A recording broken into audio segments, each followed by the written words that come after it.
இன்னைக்கு நம்ம வீட்டில் காய்ச்ச சுண்டைக்காயை வச்சு சுண்டைக்காய் ஊறுகாய் தாங்க பண்ண போகிறேன். வாங்க பார்க்கலாம். நம்ம செய்கிற எல்லா சமையல்லையுமே சுத்தமான செக்கு எண்ணெய் தாங்க பயன்படுத்துகிறேன்.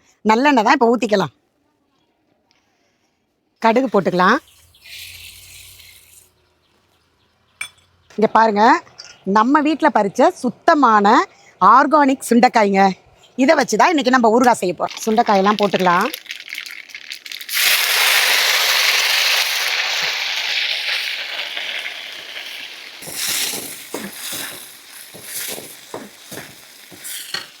இப்போ பார்த்தீங்கன்னா இந்த கலவை என்ன அப்படின்னு பார்த்தீங்கன்னா, சுண்டைக்காயை நல்லெண்ணெயில் வறுத்துட்டு அது கூட புளியவும் போட்டு வறுத்துட்டு அந்த ரெண்டும் தாங்க இந்த மிக்ஸு. அதாவது சுண்டைக்காயை வறுத்துட்டு புளியவும் அது கூட சேர்த்து வறுத்துட்டு அந்த மிக்ஸு தாங்க இது. இதை நம்ம அதில் சேர்க்கணும். பாருங்கள், நல்லெண்ணெயிலேயே நல்லா வதங்குது பாருங்கள். இந்த கலர் வந்து வெள்ளையாக மாறணும். நல்லா வதக்கி விட்டாச்சுங்க. பாருங்க, இப்போ நம்ம புளியும் சுண்டைக்காயை நல்லெண்ணெயில் வறுத்து வச்சுருக்க ரெண்டுத்தையுமே அந்த கலவை தான் இது. இதை நம்ம அதில் கொட்ட போகிறோம்.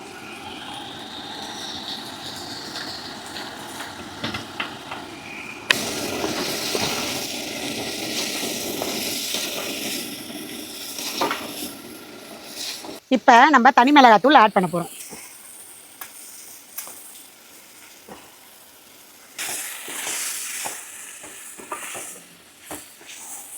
புளிக்கு ஏற்ற காரம் இருக்கணுங்க, அப்போ தான் டேஸ்ட் கொடுக்கும்.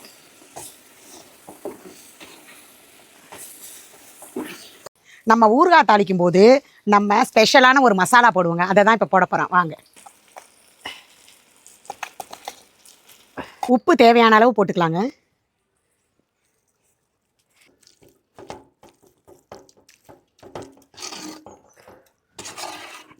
பெருங்காயத்தூள் போட்டுக்கலாங்க. சுவையான சுண்டைக்காய் ஊறுகாய். பாருங்கள், எண்ணெய்லாம் எப்படி பரட்டிக்கிட்டு வருதுன்னு. இப்படி தாங்க வரணும். எண்ணெய் இப்படி மேலே வரணும். எவ்வளோ எண்ணெய் பாருங்கள், எவ்வளோ எண்ணெய் பாருங்கள்.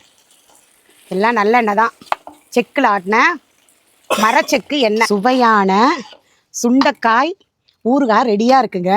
உங்களுக்கும் தேவை அப்படின்னா கீழே தெரிகிற வாட்ஸ்அப் நம்பருக்கு உடனே மெசேஜ் பண்ணுங்கள். அடுத்த நாளே உங்கள் வீடு தேடி வரும்.